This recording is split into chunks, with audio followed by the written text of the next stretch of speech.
In a city where skyscrapers pierced the clouds and streets buzzed with life, there stood an enormous mansion perched high on a hill. The mansion was grand, its white marble walls gleaming under the sun, surrounded by lush gardens that seemed almost too perfect to be real. But despite its beauty, the mansion felt cold, like a museum rather than a home. And that's exactly what it had become for Richard Hawthorne, its owner. Richard was no ordinary man. He was a billionaire whose name echoed across boardrooms and headlines alike. Known for his sharp mind and even sharper tongue, he had built his empire from nothing. Born into poverty, he grew up in foster homes, constantly moving from one place to another.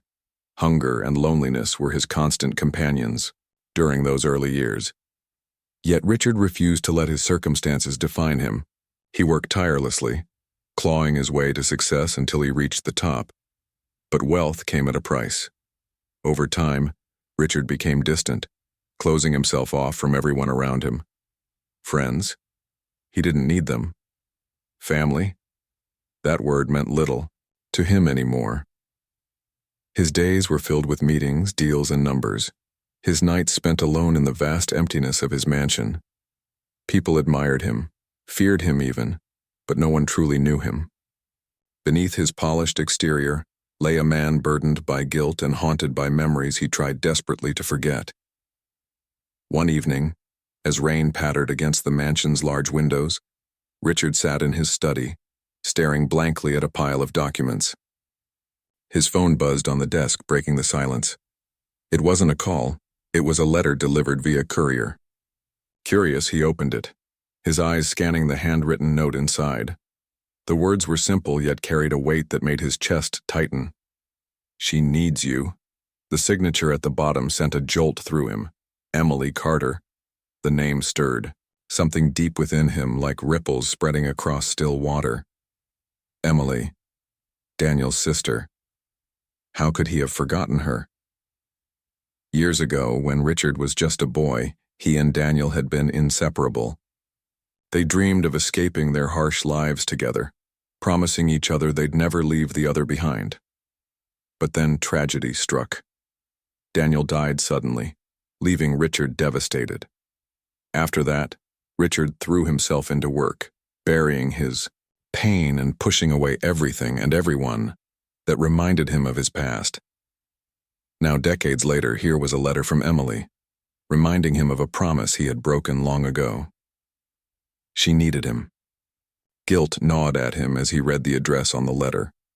It wasn't far, a modest group home nestled in a quiet part of the city. For a moment, Richard hesitated. Did he really want to face this? Could he handle whatever awaited him there? Yet, something compelled him to go. Perhaps it was curiosity, or maybe it was the faint hope of redemption. Whatever it was, Richard found himself grabbing his coat and heading out into the rainy night. As he drove, his mind raced with questions. Who was Emily now? What kind of life had she led without him? And most importantly, why did she reach out, after all these years? The closer he got to the group home, the heavier the air seemed to grow. When he finally arrived, the building looked humble compared to the luxury he was used to. Its walls were painted a warm yellow, and flower pots lined the porch. Despite its simplicity, it radiated a sense of comfort and care. Taking a deep breath, Richard stepped inside, unaware of how much this visit would change his life forever. The moment Richard stepped inside the group home, he felt a strange shift in the atmosphere. The air smelled faintly of lavender and fresh paint, and soft voices echoed down the hallway. A kind-looking woman approached him, her smile warm but tinged with caution. She introduced herself as Mrs. Lawson, one of the caretakers at the facility. Her eyes scanned Richard curiously, perhaps trying to piece together why such a wealthy man would visit their modest establishment. "Mr. Hawthorne?" she asked gently, glancing at the envelope in his hand. He nodded, feeling oddly out of place in his tailored suit amidst the cozy surroundings. Mrs. Lawson gestured for him to follow her into a small sitting area. As they walked, she began explaining who Emily was and what had happened to her over the years. Richard listened intently, though every word felt like a punch to the gut. Emily had been just 7 years old when Daniel passed away. After that, Life hadn't been kind to her either. She bounced between relatives and foster homes before finally settling here after a devastating car accident left her paralyzed from the waist down. Despite everything, Mrs. Lawson said, Emily remained resilient, but also deeply guarded. She rarely spoke, preferring instead to sit quietly by the window or clutch an old teddy bear she'd kept since childhood. Richard's throat tightened as he absorbed this information. That teddy bear? It sounded familiar. He remembered it vividly, now. It had been a gift from Daniel on Emily's 5th birthday. Back then, Richard had teased Daniel about how cheap the toy looked, but Daniel had insisted it was perfect because it came from the heart.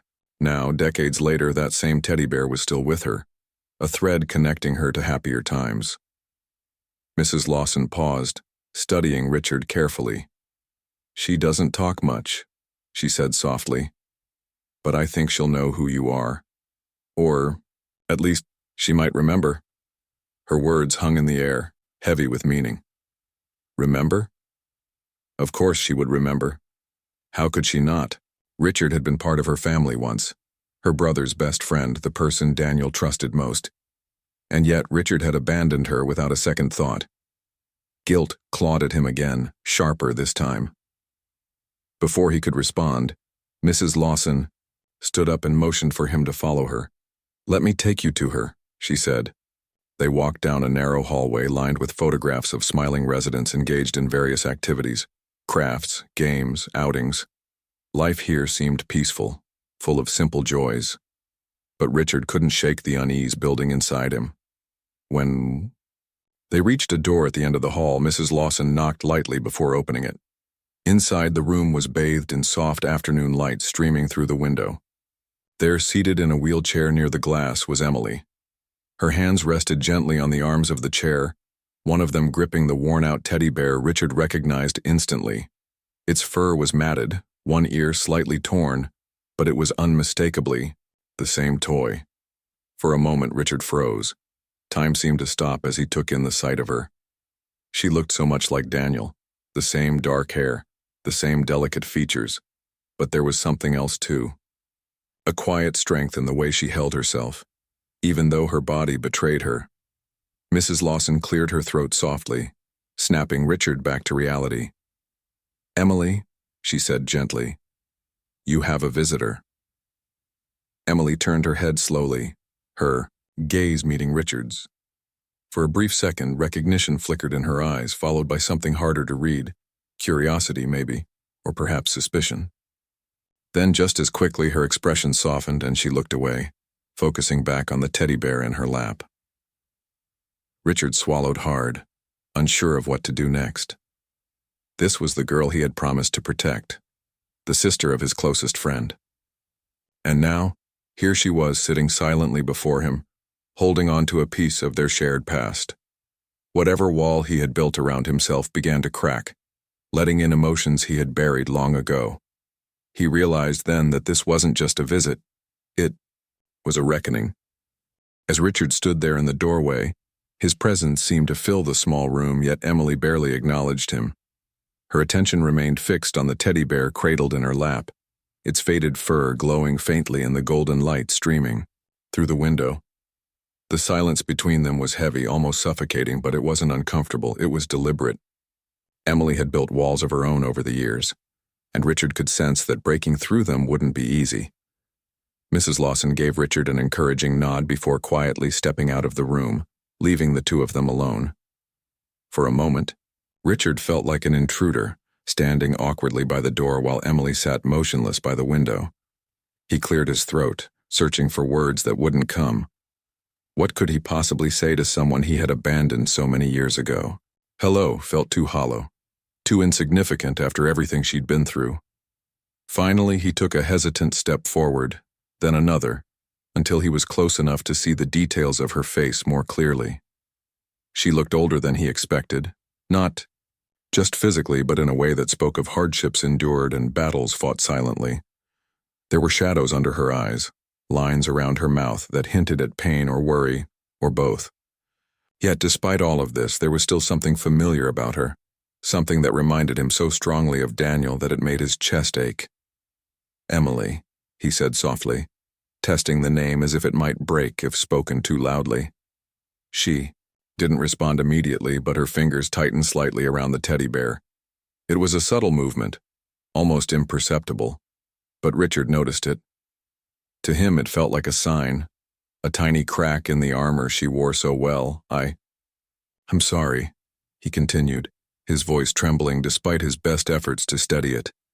I should have been here. I should have. He stopped himself, realizing how inadequate his apology sounded.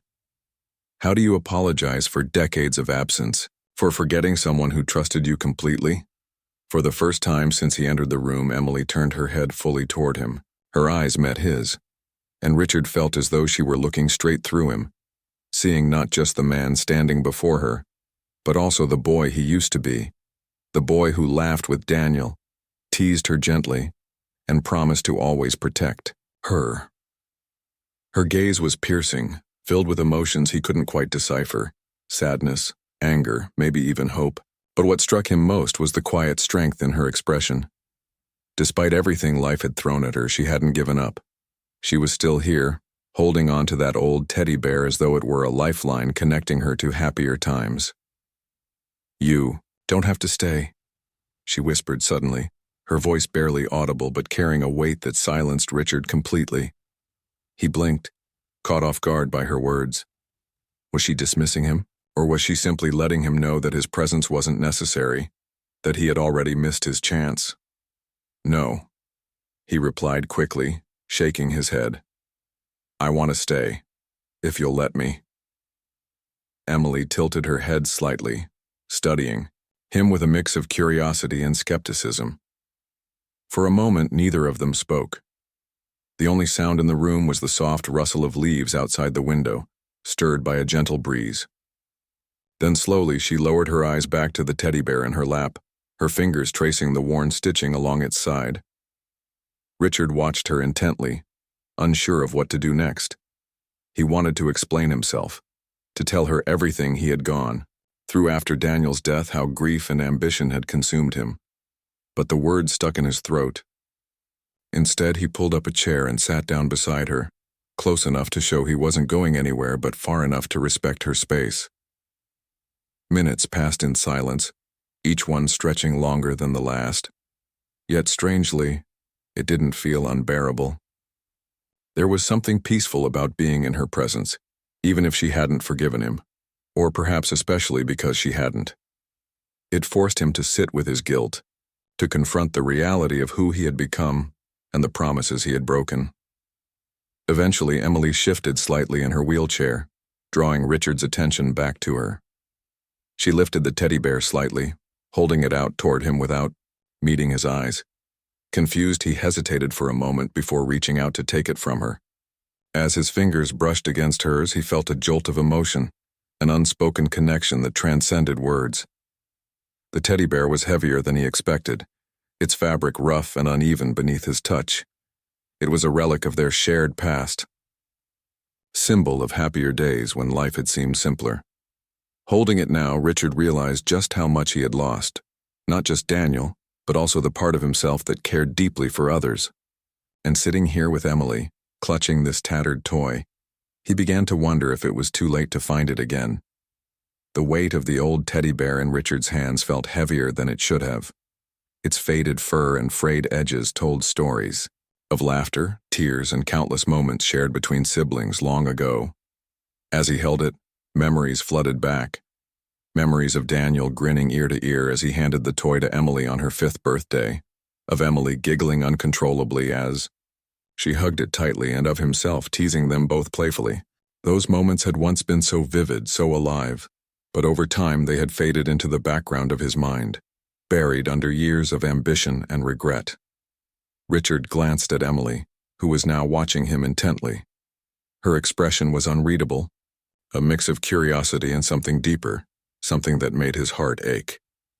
She hadn't said much since handing him the teddy bear, but her silence spoke volumes. It carried the weight of all the years they had lost, all the promises he had broken, and all the pain she must have endured alone. You kept it, Richard said finally, his voice soft and hesitant. He turned the teddy bear over in his hands, examining its worn-out features. "After all these years, you kept it." Emily nodded slowly, her eyes never leaving his face. "It reminded me of him," she whispered, her voice barely audible but carrying a sharp clarity that cut through the quiet room. "Of Daniel. And of you." Her words hit Richard like a punch to the chest. Him? She had thought of him too? Even after everything?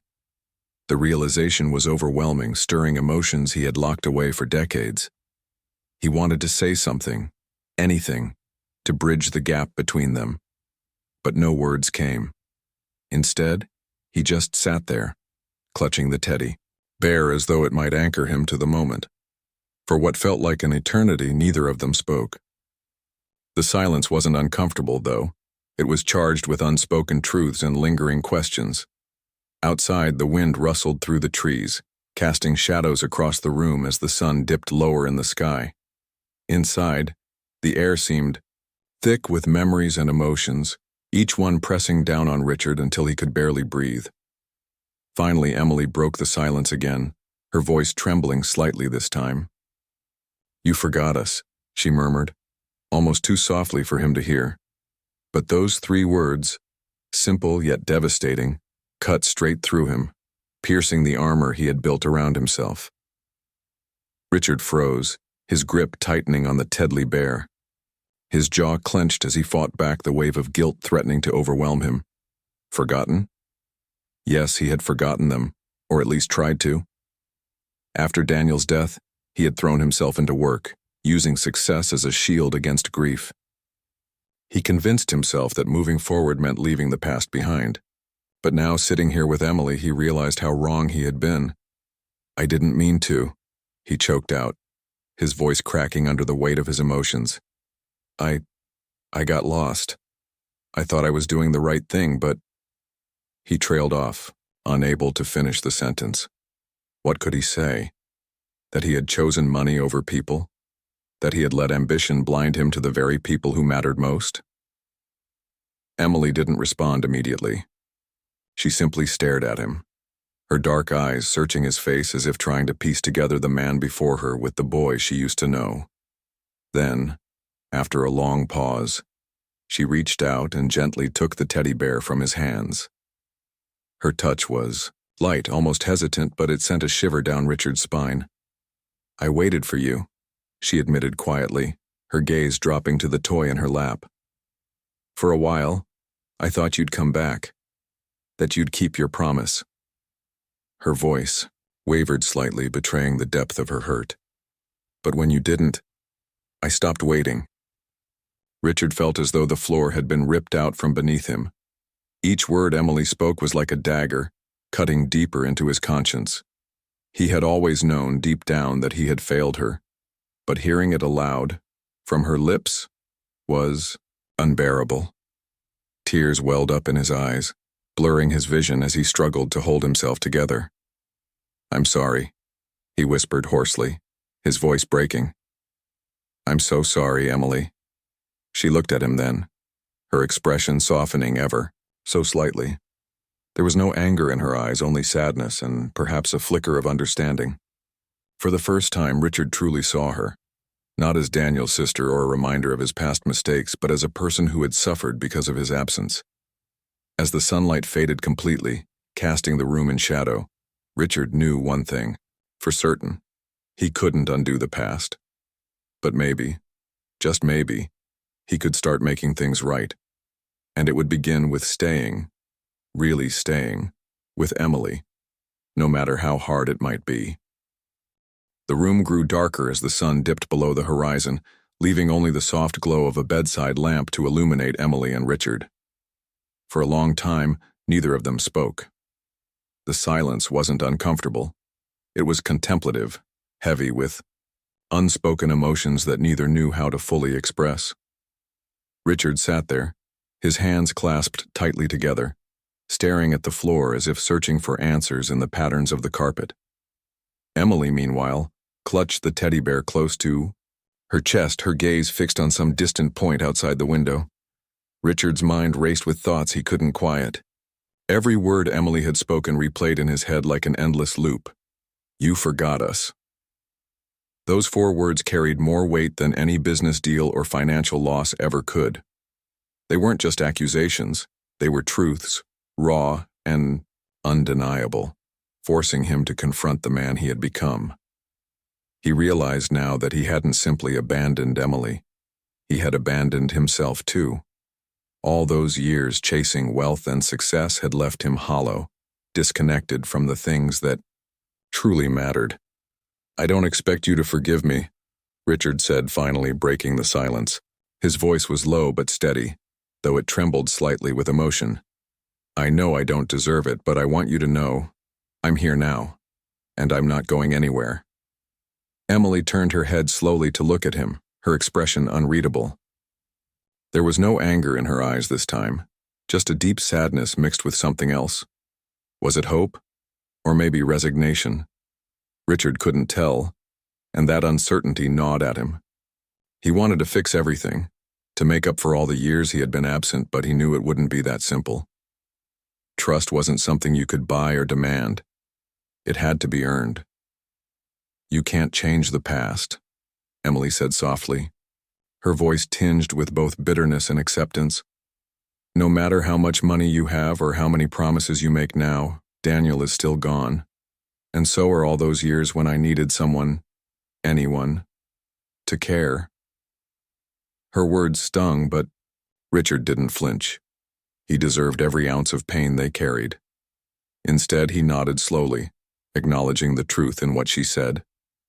You're right, he admitted, his voice cracking under the weight of his guilt. I can't change the past, but I can try to make the future better. For you, for me, for whatever comes next. Emily studied him carefully as though trying to determine whether his words were genuine or just another empty promise. After a moment, she sighed softly and leaned back in her wheelchair, her grip on the teddy bear loosening slightly. Why now? She asked, her tone quieter but laced with curiosity. After all these years, why did you come? Richard hesitated, unsure of how to answer. The truth was complicated even to him. Part of it was guilt, yes, but there was also something deeper. Seeing Emily sitting there, holding on to that worn-out teddy bear, reminded him of who he used to be before life hardened him. It reminded him of the boy who laughed freely, who dreamed of escaping poverty not just for himself but for the people he loved. That boy had been buried under layers of ambition and regret, but glimpses of him still remained, and Emily had brought them back to the surface. I came because... Richard paused, searching for the right words. Because I realized I've spent my whole life running from pain, from responsibility, from myself. But seeing you again made me stop running. You remind me of Daniel, of home, of everything I lost and everything I should have fought harder to hold on to. Tears welled up in his eyes as he spoke, and for the first time in years, he didn't try to hide them. He let them fall unashamed, knowing that vulnerability was the first step toward healing. Emily watched him silently, her own eyes glistening with unshed tears. She didn't say anything, not yet, but Richard could see the faintest glimmer of understanding in her gaze. For the rest of the evening, they stayed like that, talking quietly about small things, memories of Daniel, stories from their childhood, even mundane details about their lives since they last saw each other. Each shared memory felt like a thread stitching together the frayed edges of their connection. By the time Richard stood to leave, the atmosphere between them had shifted, subtly. The walls hadn't completely fallen, but cracks had begun to form, and that was enough for now. As he walked out into the cool night air, Richard felt lighter somehow, as if a burden he hadn't even realized he was carrying had begun to lift.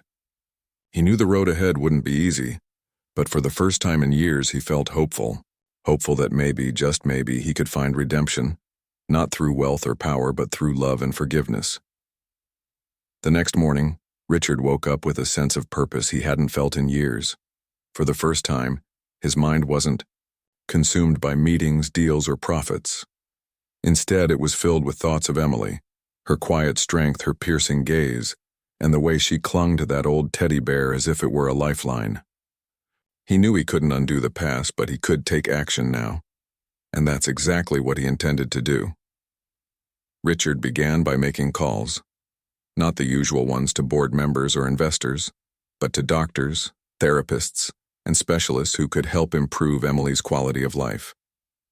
He arranged for her to move into a state-of-the-art rehabilitation center, equipped with cutting-edge technology designed to assist people with paralysis. It wasn't just about physical recovery, it was about giving her access to resources that would empower her to live more independently. When Richard broke the news to Emily later that week, she didn't react immediately. She simply stared at him, her expression unreadable. "Why are you doing this?" she asked after a long pause, her voice tinged with suspicion. "You don't owe me anything." Richard knelt beside her wheelchair, meeting her eyes directly. "Maybe I don't owe you," he admitted, his voice steady but heartfelt. "But I want to. You deserve better than what life has given you so far. Let me try to make things right, even if it's just a little." For a moment, Emily said nothing. Then slowly, she nodded. It wasn't an enthusiastic yes, but it was enough. Enough for Richard to know she was willing to let him try. Over the following weeks, Richard threw himself into helping Emily settle into her new environment. He visited her regularly, sometimes bringing books or snacks, other times just sitting quietly while she worked on therapy exercises. At first, their conversations remained sparse, limited to polite exchanges about her progress or updates on logistical matters. But gradually they began to open up to each other again. One afternoon, as they sat together in the rehab center's garden, Emily surprised him by sharing a story about Daniel.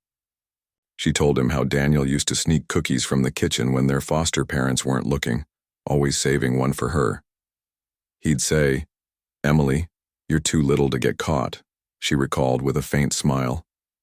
"But we both got caught every single time." Richard chuckled softly, imagining young Daniel grinning mischievously as he handed over the stolen treat. "Sounds like something he'd do," he said warmly. "He always had a soft spot for you." Emily's smile faded slightly, replaced by a wistful look. "I miss him," she whispered, her voice barely audible, "every day." "I do too," Richard replied, his throat tightening. "More than I can say." Moments like these became more frequent as their bond deepened. They talked about Daniel often, revisiting memories that brought both laughter and tears. With each shared story, Richard felt another layer of guilt peel away, replaced by gratitude for the time they'd had together and for the chance to reconnect with Emily now. But Richard didn't stop there. Inspired by Emily's resilience, he began expanding his efforts beyond her. He established a foundation dedicated to improving accessibility for people with disabilities, funding research, building inclusive communities, and providing scholarships for those in need. It wasn't just about charity. It was about creating lasting change, ensuring others wouldn't face the same struggles Emily had endured alone. As months passed, Emily noticed a shift in Richard. The once distant billionaire seemed lighter, more grounded. His sharp edges softened, replaced by genuine warmth and compassion. In turn, Emily began to open up more, rediscovering pieces of herself she thought she'd lost forever. Together they were healing, not just individually but as two halves of a fractured family finding their way back to each other. And though scars remained, they no longer defined them. Instead, they served as reminders of where they'd been and how far they still had to go. As the seasons changed, so did the dynamic between Richard and Emily.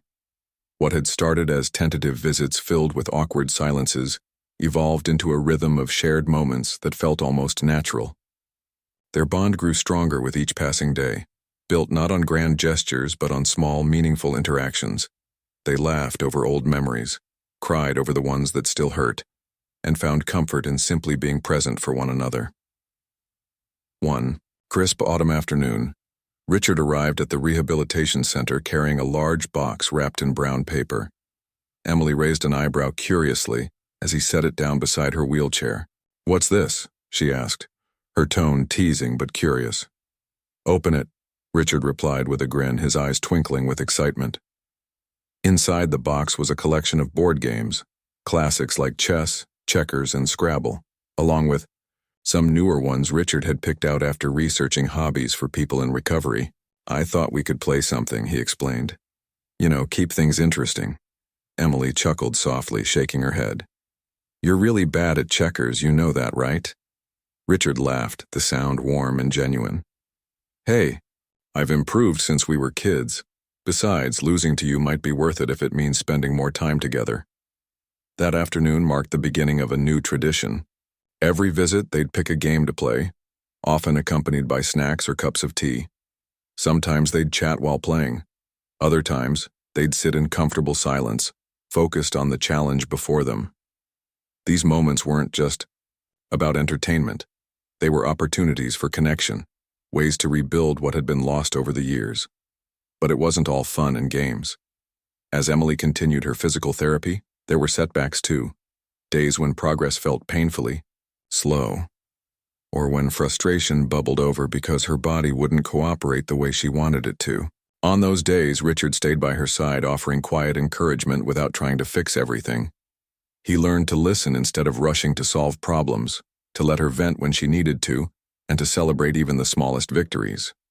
"You stood for 5 seconds today," Richard said one evening after a particularly grueling session. "That's incredible, Emily." She rolled her eyes playfully, but couldn't hide the hint of pride in her smile. "5 seconds isn't exactly running a marathon," she quipped. "It's 5 seconds closer than yesterday," he countered firmly, "and that matters." Slowly but surely, Emily began to regain some independence. With the help of advanced mobility aids and relentless determination, she started navigating spaces on her own again. Watching her grow stronger inspired Richard in ways he hadn't anticipated. For so long, he'd measured success by numbers, profits, assets, achievements. But now he saw its true value in resilience, courage, and human connection. Their relationship deepened further as they ventured beyond the confines of the rehab center. Richard took Emily to art exhibits, parks, and cozy cafes where they could watch the world go by. Each outing was a reminder of how much life had to offer outside the walls they'd both built around themselves.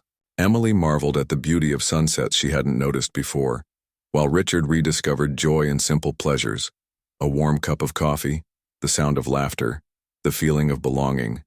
Yet perhaps the most profound change came within Richard himself. The man who once prided himself on emotional detachment now embraced vulnerability. He allowed himself to feel, to grieve for Daniel, to acknowledge his mistakes, and to cherish the moments he shared with Emily. In doing so, he became someone neither of them recognized from his past: a compassionate, humble individual capable of love and empathy. By winter, their friendship had transformed into something unbreakable. One chilly evening, as snowflakes danced outside the window, Emily turned to Richard with a thoughtful expression. "Thank you," she said softly, her voice steady but full of emotion, "for staying, for caring, for everything." Richard felt his throat tighten, overwhelmed by the weight of her gratitude. "I should be thanking you," he replied, his voice thick with emotion. "You saved me, Emily. You reminded me of who I used to be and who I can still become." In that moment, surrounded by the quiet hum of winter, they both knew they had come a long way. Neither was the same person they'd been when they first reunited. Together they had faced pain, guilt, and regret, and emerged stronger on the other side. And though challenges lay ahead, they faced them not as individuals but as a team, bound by shared history and newfound hope. As spring arrived, bringing with it bursts of color and the sweet scent of blooming flowers, Richard and Emily found themselves sitting together on a bench overlooking a serene park. The air was filled with the sounds of children laughing, birds chirping, and leaves rustling in the gentle breeze. It was a scene so ordinary yet profoundly beautiful, a reminder that life, even after loss and hardship, could still hold moments of peace and joy. Emily tilted her face toward the sun, closing her eyes as its warmth kissed her skin. For the first time in years, she felt a sense of contentment, not because everything in her life was perfect, but because she no longer carried the weight of bitterness alone. Having Richard back in her life hadn't erased her pain, but it had softened it, making it bearable. She glanced at him, noticing how relaxed he seemed, his usual sharp edges smoothed by the passage of time and the work they'd both put into healing. "You've changed," Emily said suddenly, breaking the comfortable silence between them. Her tone wasn't accusatory or critical. It was thoughtful, almost admiring. Richard raised an eyebrow, a small smirk playing on his lips. "Is that a good thing?" he asked lightly, though there was a hint of nervousness beneath his playful demeanor. "It's a great thing," Emily replied, her voice soft but firm. "You're not the same man who walked into my room months ago. You're kinder, lighter, like you finally let yourself breathe." Richard looked down at his hands, thinking about her words. He realized she was right. He wasn't the same man anymore. Helping Emily had awakened something inside him, something he thought he'd lost forever. The ability to care deeply, to connect, to prioritize relationships over achievements. And while he would always carry the guilt of abandoning her, he also knew he couldn't change the past. What mattered now was what he did moving forward. "I think we've both changed," Richard said after a moment, turning to meet her gaze. "You've taught me more than I ever expected, about strength, forgiveness, and what really matters in life." Emily smiled faintly, her fingers tracing the worn fabric of the teddy bear she still carried everywhere. "We saved each other, didn't we?" Richard nodded, his throat tightening with emotion. "Yeah, I think we did." Over the next few weeks, Richard continued expanding his efforts beyond Emily, pouring his energy into the foundation he'd created. Inspired by her resilience, he launched programs aimed at empowering people with disabilities, providing scholarships, funding research for innovative therapies, and advocating for inclusive policies. His wealth, once a tool for personal gain, became a force for good, touching countless lives across the country. Meanwhile, Emily thrived in her new environment, finding purpose in sharing her story with others. She began volunteering at the rehab center, mentoring patients who were navigating similar challenges. Her presence brought hope to those who felt trapped by their circumstances, proving that recovery wasn't just physical, it was emotional, mental and spiritual too. One evening, as they sat together watching the sunset from the balcony of Emily's apartment, a place Richard had helped her move into recently, she turned to him with a question. "Do you think Daniel would be proud of us?" Richard took a deep breath, letting the image of his late best friend fill his mind. He pictured Daniel's crooked grin, his easy laugh, his unwavering loyalty. "I think he'd be proud of you," Richard said honestly. "And maybe, just maybe, he'd forgive me." Tears glistened in Emily's eyes as she reached out and placed a hand on his arm. "He already has," she whispered. "Through me." In that moment, surrounded by the golden hues of twilight, Richard felt a profound sense of closure. The guilt that had haunted him for decades didn't vanish completely, but it no longer controlled him. Instead, it served as a reminder of the lessons he'd learned, the importance of love, connection, and redemption. As the stars began to twinkle in the night sky, Richard and Emily sat side by side, two broken souls who had found solace in each other. Their journey wasn't perfect, nor was it finished, but it was theirs. Together they had turned pain into purpose, loss into legacy, and regret into renewal. And in doing so, they proved that even the deepest wounds could heal when met with compassion and courage. Life, they realized, wasn't about avoiding scars. It was about learning to live with them, carrying them as badges of survival and growth. And for Richard and Emily, that was enough.